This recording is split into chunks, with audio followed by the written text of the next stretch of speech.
To mai sauraro barkanka da zuwa sannunka da jimirin sake kasancewa da mu a cikin wannan tasha tamu mai albarka.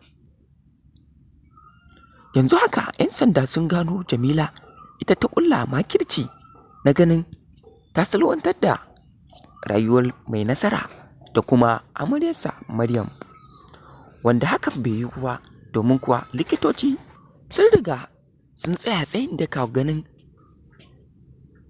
sun jiyo da hankulan mai nasara.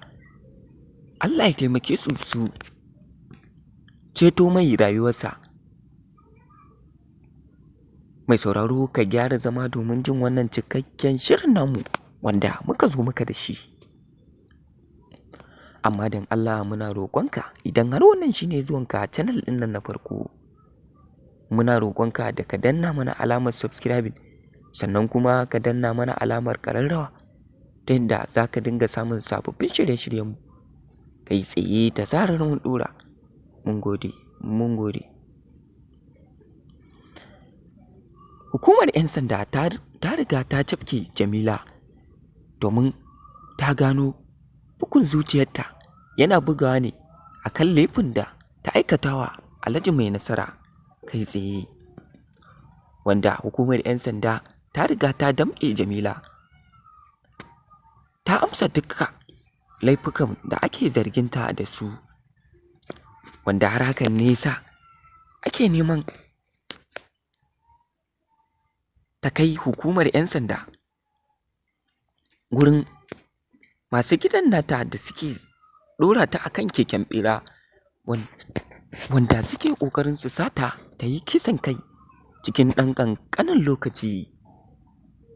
Kuma cin amana tsababa Jamila take nuna Maryam ba tare da Maryam ta ɗauke ta a matsayin wata ba, sannan kuma ba tare da ta kalle ta da wata zuciyar ba. Maryam a take take kallar Jamila a cikin zuciya fara, domin kuma ita tana da kyakkyawar zuciya, amma kuma Jamila tana da wanda har hakan ne ya sa hukumar 'yan sanda sun kama Maryam da laifuffukan da duk suke zarginta da shi. Yanzu haka Maryam za ta sa a daƙile duk wanda ya sa hannunsa a cikin wannan ƙoƙarin kisan kai da ake ƙoƙarin aikata shi wa Alhaji Mai Nasara da kuma amaryarsa Maryam.